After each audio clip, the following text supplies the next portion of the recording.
Olá, amigos investidores! Sejam muito bem-vindos ao BPMcast, nosso podcast para tratar de assuntos de investimentos no Brasil, no exterior, empreendedorismo e o assunto que você quiser trazer aqui. Aqui nós não temos uma pauta específica, então fique à vontade para sugerir aí alguma coisa que você queira debater aqui com a gente. E dentro dessa linha de pensamento, que a gente não tem uma pauta específica, né? Hoje eu quero tratar de um assunto que ele é um pouco polêmico, né? Então, é um assunto que eu debato bastante. Eu tenho trazido, às vezes, no BPMcast um pouco mais de ideia do que falar exatamente sobre ativos, né? Então, sobre os ativos de investimento, a gente vê os vídeos no YouTube e também os posts lá no site. E aqui acaba que eu trago um pouco mais de ideias. E hoje eu quero falar sobre meritocracia, né? O conceito de meritocracia e o que é que você entende por meritocracia. Mas antes disso, né, lembrar vocês aqui que já está disponível o e-book Guia das principais corretoras, né, no exterior. Então é só entrar no site ou então na descrição do vídeo no YouTube, também na descrição aqui da thumb dos podcasts, né, dos players. Tem lá o link, é só entrar lá no site, material grátis, e você pode baixar o e-book gratuitamente. Tá? Então são mais de 60 páginas falando aí das principais corretoras, as características de todas elas para a gente investir no exterior. Se você tem alguma dúvida, consulte lá o e-book, tá bom? Também está lá no mesmo site, disponível para download gratuitamente a planilha. Tá? Então tem a planilha de controle de investimento, se você ainda não tem uma, então tem uma planilha lá muito bacana que eu estou disponibilizando, tá bom? Clube do Livro, hoje eu vou citar aqui, né, novamente uma literatura, então tem o Clube do Livro, temos lá algumas pessoas que comentam, né, leem os livros junto com a gente lá, então no momento eu estou lendo A Revolta de Atlas de Ayn Rand e também o livro Dominando o Ciclo de Mercados do Howard Marks. Então, de vez em quando a gente vai lá e troca algumas ideias sobre o que a gente está lendo, né? E por último, dos avisos, a mentoria, né? Então eu estou abrindo aí a agenda para mentorias, são poucas vagas, tá? A disponibilidade aí é baixa, porque é um processo que eu vou dar 100% de atenção aí para vocês, né? Então, novas informações também lá no site, e aí para você que quer melhorar aí o seu desempenho, aprender um pouco mais, mudar um pouco o mindset, ou criar o mindset, ou então, né, já ganhar ali um atalho, ao invés de ficar quebrando a cabeça aí que nem eu quebrei, o processo de mentoria ele é ideal para você e tem mais informações também lá no site, tá bom?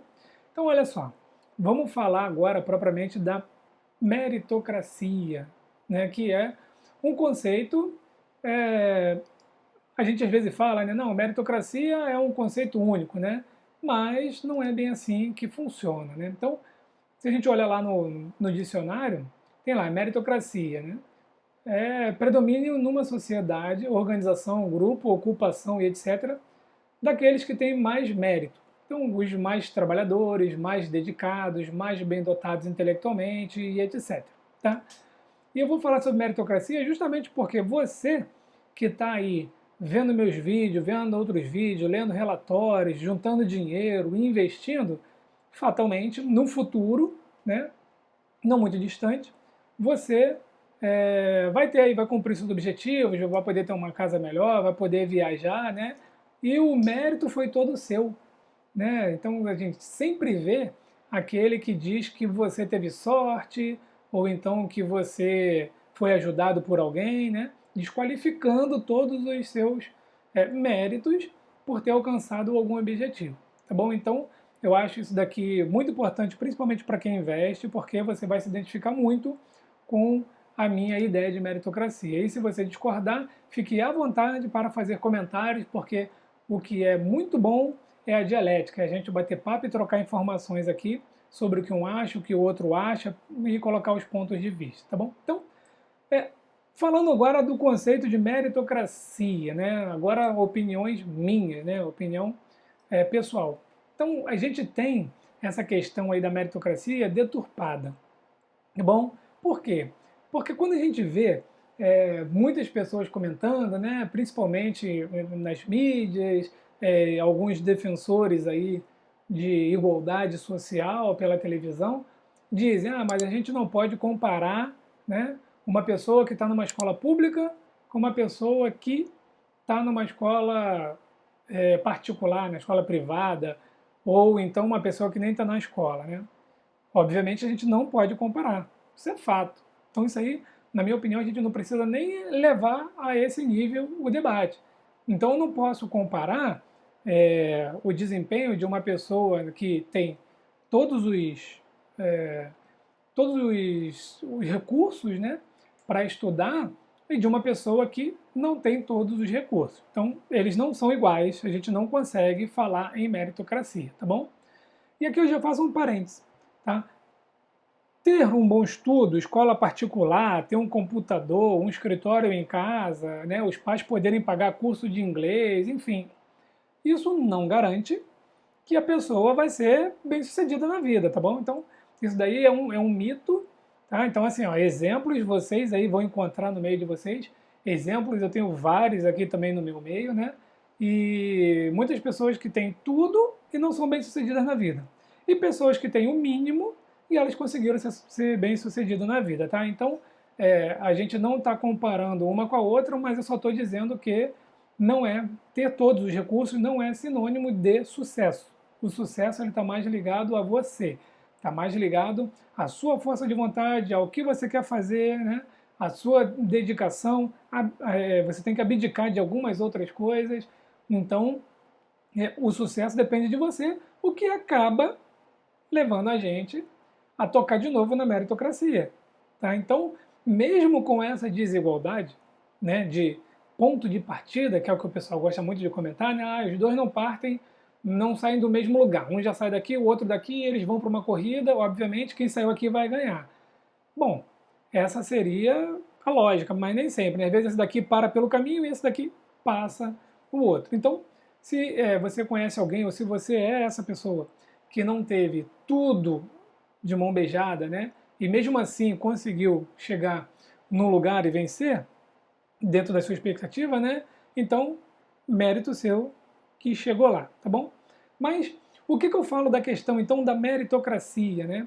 É comparar pessoas do mesmo nível, tá? Então, por exemplo, eu dou muito exemplo meu e do meu entorno. Então, eu estudei em escola particular, tenho contato com várias pessoas ainda, o Facebook, né? Facebook, Twitter aproximou, né?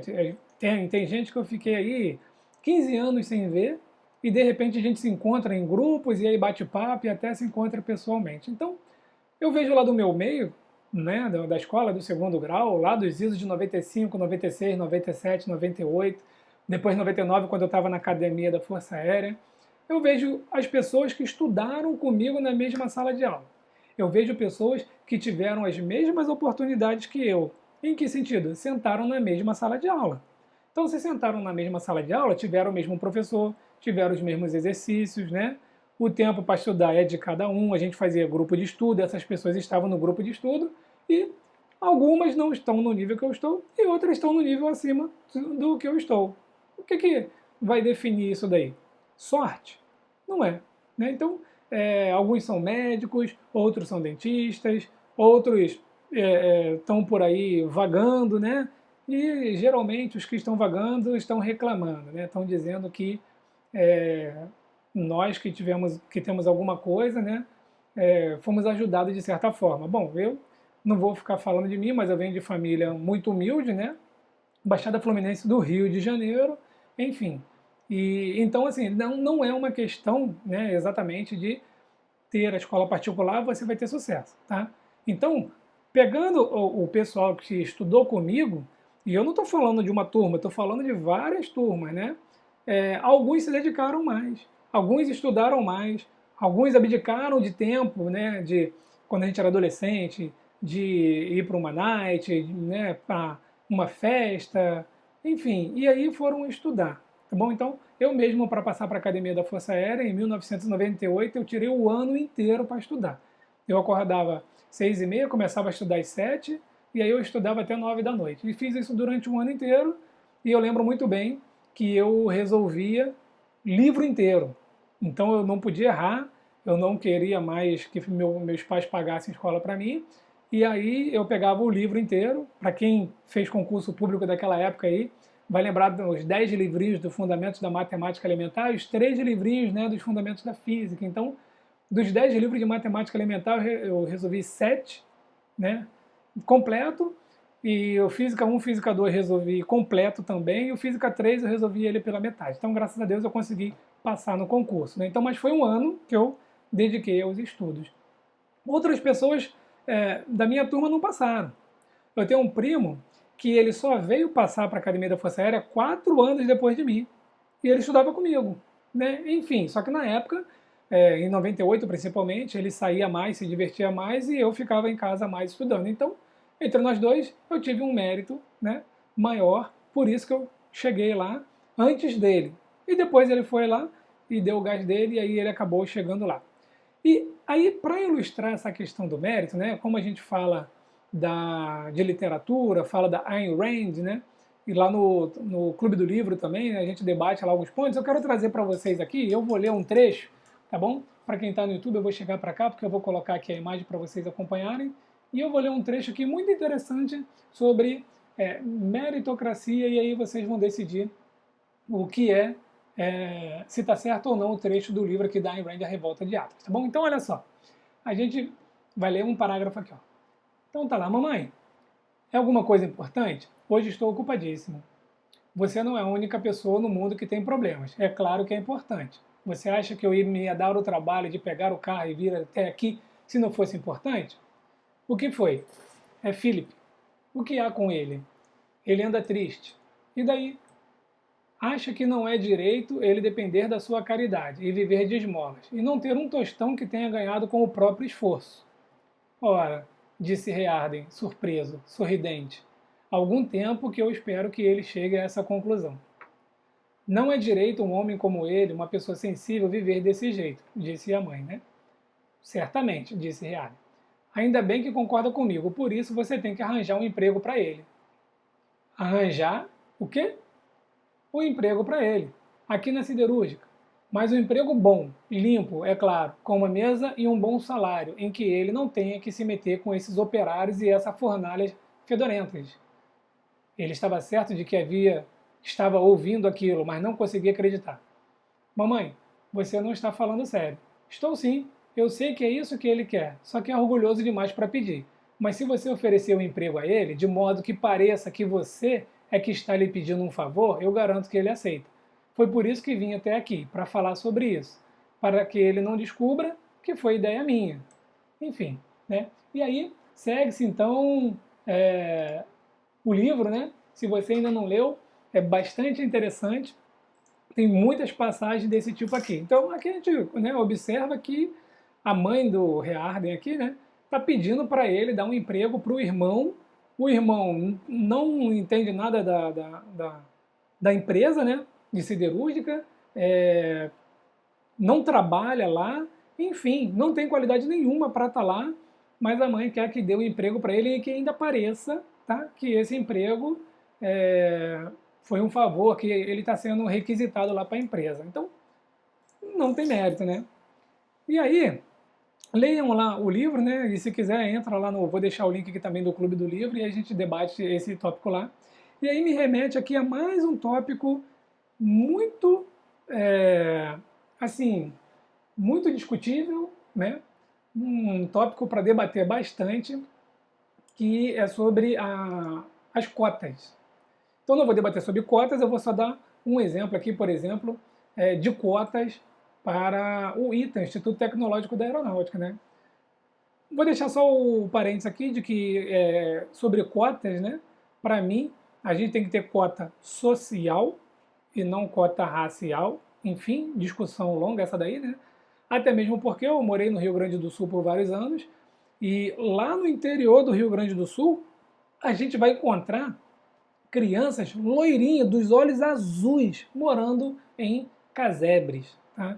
Então, não é uma questão de cor de pele, né? Não é uma questão de raça. É uma questão de igualdade social. Então, aquele lourinho dos olhos bem azul, do cabelo bem lourinho mesmo, branquinho, né? Aquele galego lá do Rio Grande do Sul, ele tem que ter essas cotas aí. Mas, enfim, falando um pouquinho só aqui da polêmica de cota em certos locais, né, como o ITA, Instituto Tecnológico da Aeronáutica, né? Depois eu quero ouvir a sua opinião sobre isso daqui. Eu digo o seguinte, o problema não é entrar para o ITA, né? Não é o concurso de admissão que já é bem difícil, né? O problema é se manter lá dentro. O problema é passar nas provas. O problema é conseguir resolver os cálculos, né? Nós estamos falando de uma área da engenharia, né? Lá dentro tem várias áreas de engenharia. A gente fala da parte de aerodinâmica, aeroespacial, fala da parte de guerra eletrônica, enfim, são várias coisas que não tem como eu pegar uma pessoa que não tem capacidade técnica e colocar lá dentro. Tá? Então acaba que eu não trago essa igualdade. Ah, mas tem pessoas que não tiveram oportunidade de entrar no item, então nós vamos colocar ela lá. Se não for por nota, se não for por média, tá? Não vai formar. E aí a gente, né, separa. Então vamos supor. Aí eu já vi gente falar assim, não, mas não é exatamente colocar lá dentro. É por média. Bom, se for por média, então não precisa criar cota. É só atingir a média e vai entrar, né? Então, se eu tenho lá 100 vagas, eu coloco lá 80 vagas para as maiores médias, e as maiores médias ficam acima de 9, né? E eu coloco 20 vagas para cotas, e a média desse pessoal aqui de cota ficou em 6, 7, né? Então não adianta eu pegar e colocar lá dentro. Por quê? Porque não vai conseguir, não vai dar conta, tá bom? E aí fica então essa discussão, né, sobre colocar ou não. O que pode acontecer? Se entra alguém por cota sem atingir o nível da média, tá? E ela ficar reprovada lá dentro, ainda pode dizer que foi perseguida. Então, assim, é bem complicado esse tipo de situação, né? Não é uma área em que eu vejo que a gente precisa colocar cota lá. Ali é capacidade técnica. Ali são médias. Se me pegar agora e me der uma prova lá do ITA, eu vou ficar reprovado. Eu hoje, agora, aqui, eu não tenho capacidade técnica para fazer uma prova deles lá. E assim, a gente tem isso em várias áreas, né? Não estou falando que não deva ter cota para alguma coisa, né? Mas, por exemplo, já tem cota para deficiente físico, né? Enfim, alguns outros tipos de cota que eu acho bastante interessante. Mas essa daqui eu estou falando pela questão do mérito. Então, assim, é a questão do intelecto, questão do técnico, questão do mérito. Aquele que estudou mais, aquele que tem mais capacidade técnica, ele vai tirar uma nota maior e ele vai acabar entrando para o concurso, para a universidade, para o instituto, seja lá para onde for. Tá bom? Então, esse é um assunto que eu discuto bastante, tá? É sobre a questão de meritocracia. As pessoas querem comparar os desiguais e eu digo que isso não é meritocracia. Meritocracia é exatamente você pegar as pessoas que estão no seu meio. Então, repito aqui, né? Se você está investindo, se você pega lá o seu salário, faz suas continhas, separa um aporte, lê um relatório, assiste os vídeos aqui, ouve o BPMcast, assiste outros vídeos, compra o ativo, ele sobe e em 10, 15, 20 anos você tem uma condição financeira muito melhor do que os seus pares, né? Então o mérito foi todo seu de ter se dedicado horas e horas de estudo, bom de ter acordado mais cedo, de ter economizado, deixado de sair naquele momento para guardar aquele dinheiro porque você investiu ele, depois ele dobrou. Então, isso sim é mérito. E não desqualifique o seu mérito porque você teve um bom ensino, estudou em escola privada, né? Eu vejo muito isso aí também. Eu converso muito sobre esse assunto, então, às vezes eu vejo assim, mas aí ele conseguiu, mas também nunca precisou trabalhar. Não quer dizer muita coisa, tá? Tem gente que nunca precisou trabalhar e continua também sem trabalhar, tá bom? Então, assunto meritocracia, BPMcast de hoje, é um assunto um pouco mais polêmico, eu gosto de debater esses assuntos. Deixem nos comentários, então, o que vocês acham sobre esse assunto, e assim a gente vai desenvolvendo mais ainda alguns temas, né? Um pouco de mudança de mindset. Se você discordar, eu quero muito ouvir a sua opinião, porque eu acho muito bacana ouvir opiniões diferentes para eu parar e pensar, entendi, realmente tem lógica, aquele meu ponto não encaixou muito bem com esse daqui. E assim a gente vai aumentando então o nosso conhecimento. Certo, pessoal? Então, por hoje é só. Até o próximo BPMcast.